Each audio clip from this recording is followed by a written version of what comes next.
Yo, selamat datang di channel Warga Anime, warganya para wibu sedunia. Dan masih bersama Mr. Q di sini. Pada kesempatan kali ini, Mr. Q akan melanjutkan pembahasan alur cerita light novel Tensei Tersalem Dataken volume 9 part 13. Jika kalian belum menonton part sebelumnya, kalian bisa menontonnya terlebih dahulu di link yang tertera di deskripsi. Di sini kita akan diperlihatkan Gupta yang berhasil mengalahkan mantan Raja Iblis Carrion. Dan kita juga diperlihatkan pertemuan Elmesia dengan Diablo. Dan langsung saja, tanpa basa-basi lagi, mari kita mulai.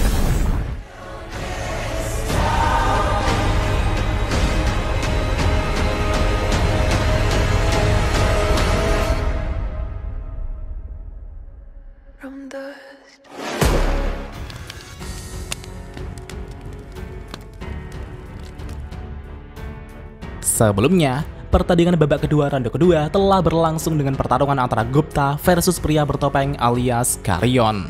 Meskipun di awal pertarungan Gupta bersama Rangga sangat tak berdaya, tapi berkat rencana licik Gupta tersebut, Gupta bersama Rangga berhasil unggul dalam pertarungan. Dengan rusaknya topeng yang dikenakan Carrion, Carrion tentu langsung menggunakan kedua tangannya untuk menutupi wajahnya.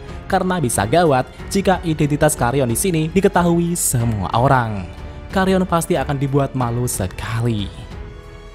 Di satu sisi, Gupta bersama Rangga tentu akan memanfaatkan kelemahan Carrion tersebut untuk terus menyerangnya. Karena Carrion tak bisa menggunakan kedua tangannya, Carrion pun kesulitan untuk menangani Rangga dan Gupta yang sangat lincah. Di sisi lain, banyak dari para penonton yang memberikan hujatan kepada Gupta. Para penonton mengatakan jika pertarungan Gupta sungguh tercela. Namun Gupta sama sekali tak keberatan dengan tanggapan tersebut, karena bagi Gupta, pemenang selalu benar. Dan kita kembali ke pertarungan Gupta versus pria bertopeng. Situasi saat ini sangat menguntungkan Gupta dan Rangga. Bukannya adu gebuk, Gupta bersama Rangga justru malah terus-terusan mengincar topeng Carrion dan berniat membongkar identitasnya. Ya, ini adalah rencana licik Gupta untuk mengalahkan seorang yang lebih kuat darinya. Karena Carrion terus-terusan terpojok, Carrion pun memutuskan untuk keluar ke arena dengan sengaja untuk mengakhiri pertandingan. Daripada terus mempermalukan dirinya, Carrion lebih memilih untuk mengalah saja. Karena bisa menjadi masalah besar jika identitas dirinya terungkap di hadapan semua orang. Karena Carrion dengan sengaja keluar dari arena, maka Carrion pun didiskualifikasi. Dengan demikian, pemenangnya adalah Gobutta. Ini adalah akhir yang mengejutkan dan benar-benar mengejutkan, ucap Sokka si pembawa acara. Carrion yang sangat kesal itu pun bergumam, "Sialan, aku hanya kalah karena rencanamu." Dan seketika itu juga, para penonton pun bersorak untuk Gupta. Namun ada beberapa dari mereka yang berteriak dengan marah. Itu karena Gupta bertarung dengan licik. Terlepas dari semua keluhan itu, para penonton tampaknya juga sangat antusias dalam menontonnya. Dengan menangnya Gupta tersebut, maka Gupta pun akan masuk ke babak final untuk melawan pahlawan terpilih Masayuki di hari selanjutnya. Setelah pertandingan hari ini berakhir, Rimuru kemudian menemui Gupta dan Rangga. Rimuru pun akan memberi hukuman kepada Rangga karena telah mengikuti pertandingan tanpa izin. Namun ketika Rimuru melihat Rangga yang sedih, Rimuru pun akan menangguhkan hukuman Rangga jika Rangga dan Gupta bisa bertanding dengan baik di babak final selanjutnya. Dan tentunya, Rimuru juga melarang Rangga untuk bertindak berlebihan. Di malam harinya, para tamu telah menghadiri acara makan malam yang telah disediakan.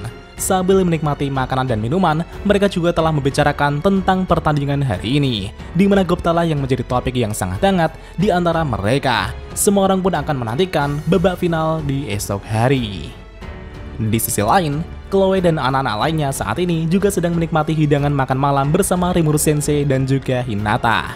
Mereka tampaknya juga sedang berbincang-bincang tentang pertandingan hari ini. Bahkan Alice sepertinya sangat mengidolakan pahlawan Masayuki.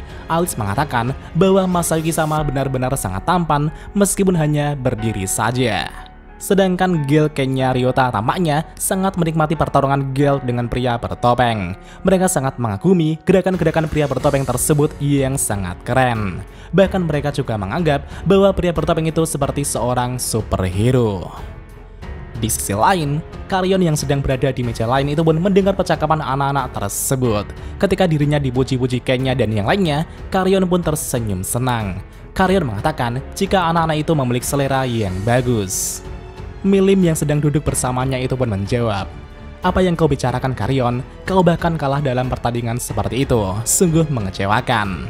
Namun Karyon tertawa dan berkata, "Hahaha, aku sudah bersenang-senang dengan orang yang ingin kulawan.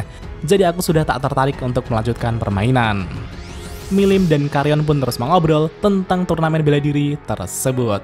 Milim kemudian memutuskan untuk menonton babak final turnamen bela diri yang akan dilaksanakan esok hari. Dan kita kembali ke tempat Rimuro, Hinata dan anak-anak lainnya berada.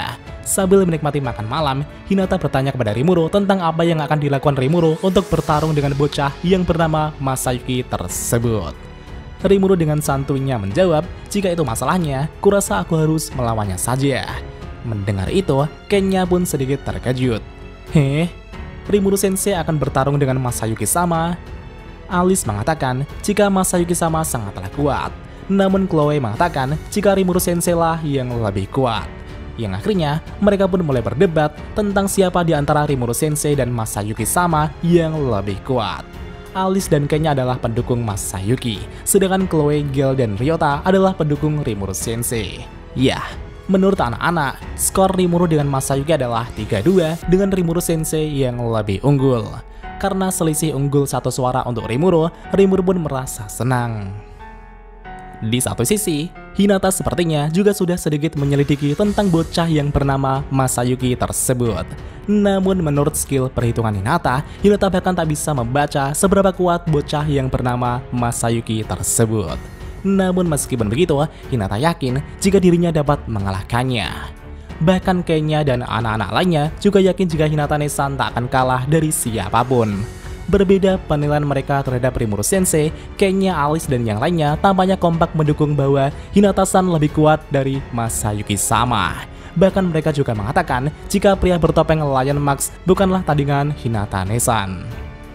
Setelah itu, Rimuro kemudian mengalihkan pembicaraan mereka terhadap kemungkinan yang terjadi di pertandingan final besok. Menurut Rimuro, dengan adanya Rangga bersama Gupta, Rimuro yakin jika Gupta lebih unggul. Rimuro mengakui bahwa Gupta memiliki bakat bertarung yang jenius. Namun meskipun begitu, Gupta juga sering ceroboh. Gupta sering melakukan hal-hal yang tak perlu dan mengacaukan semuanya. Dan setelah membicarakan masalah itu panjang lebar, Hinata pun akan menantikan pertandingan final besok. Hinata kemudian pamit undur diri dan pergi bersenang-senang ke pasar malam bersama Chloe dan anak-anak lainnya. Setelah Hinata dan anak-anak itu pergi, Rimuro kemudian akan menghadiri pertemuan tengah malam seperti biasa dengan para bawahannya. Di sini Rimuro juga mengundang Raja Gazel dan Erald untuk mendiskusikan masalah anggaran festival yang terjadi sebelumnya. Itu karena besok adalah hari jatuh tempo untuk melunasi pembayaran anggaran tersebut. Jadi gini Pak, sebelumnya Myormel telah dituntut para pedagang untuk segera membayar barang-barang yang digunakan untuk membuat festival kali ini dengan koin emas resmi. Selain koin emas resmi, para pedagang sepertinya tak mau menerima pembayaran dengan metode apapun. Iya, itu sebenarnya adalah masalah yang dengan sengaja dirancang seseorang untuk menggagalkan festival Tempest serta menghancurkan citra Tempest di mata umum. Dan pada saat ini, Rimuro bersama Benimaru, Sion, dan Diablo telah memasuki ruang pertemuan. Myormel tampaknya juga sudah menunggu di sana dengan gugup. Dan sesaat kemudian, datanglah Gazel dan Erald juga. Setelah semuanya berkumpul, pertemuan mereka pun dimulai. Rimuro mengatakan bahwa anggaran yang digunakan untuk membuat festival ini sangatlah besar, yaitu dengan anggaran sekitar 3.000 koin emas lebih. Jika dikonversi dalam mata uang Jepang, ini menjadi sekitar 300 juta yen. Iya, kira-kira kalau dirupiahkan itu sekitar 31 miliar gitu Pak. Tapi sebenarnya, itu hanyalah sebagian kecil dari harta nasional Federasi Jura Tempest. Tempest saat ini memiliki 1.500 koin emas bintang yang dapat ditukar dengan sekitar 150.000 koin emas. Namun masalahnya, Rimuro memiliki masalah dalam menukar koin emas bintang tersebut. Dan karena itulah, Rimuro meminta bantuan pada Raja Gazel. Setelah Gazel menghubungi perbendaharaan kerajaan Dwargon, Gazel saat ini hanya bisa memberi bantuan kepada Rimuru sebesar 1.500 koin emas untuk ditukar dengan koin emas bintang yang dimiliki Tempest. Rimuru pun sangat berterima kasih atas bantuan Gazel tersebut. Rimuru akan mengambil uang tersebut ke kerajaan Dwargon esok hari. Namun sayangnya, jumlah tersebut masih kurang untuk membayar para pedagang. Karena setidaknya dibutuhkan 3.000 koin emas untuk membayar para pedagang.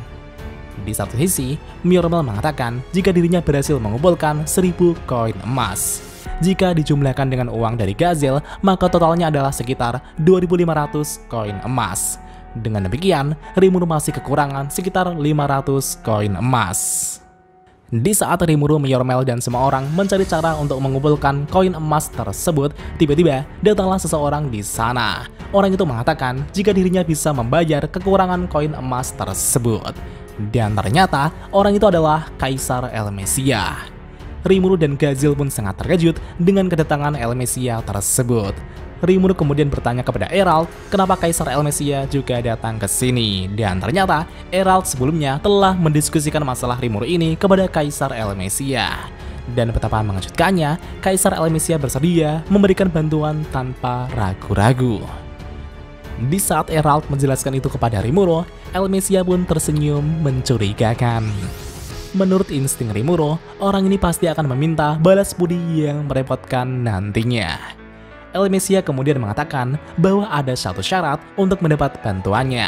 Jika Rimuru membuat acara menarik seperti ini lagi, Rimuru harus mengundang Elmesia lagi. Jika Rimuru berani membuat acara menarik tanpa mengundangnya, itu tak dapat dimaafkan. Elmesia tampaknya telah menikmati acara festival kali ini. Dan ternyata syaratnya hanya itu saja. Rimuru pun tanpa ragu-ragu untuk menyetujuinya. Rimuru dan Elmesia pun berjabat tangan satu sama lain. Setelah itu, Elmesia kemudian langsung mengeluarkan dompet ajaibnya dan mengeluarkan uang receh sebanyak 1.000 koin emas untuk Rimuru. Elmesia mengatakan jika Rimuru butuh lebih banyak, Elmesia akan menyuruh bawahannya untuk membawa lebih banyak uang ke sini. Namun Rimuru menjawab bahwa itu sudah cukup. Rimuru tak menyangka Elmesia membawa uang sebanyak itu dalam dompetnya. Rimuru merasa jika Elmesia ini benar-benar seorang miliarder. Segera setelah itu, Rimuru kemudian langsung menukarkan koin emas tersebut dengan koin emas bintang miliknya. Dengan demikian, masalah pun akhirnya terselesaikan.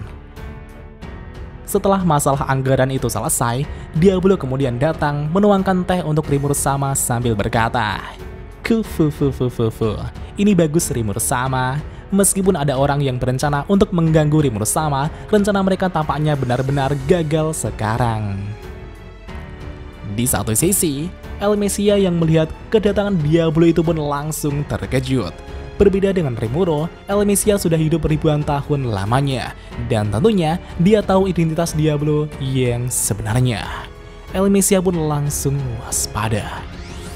Dan apakah yang akan terjadi selanjutnya? Mari kita lanjut di part selanjutnya. お前も同じ目に遭うってことでいいんだよな。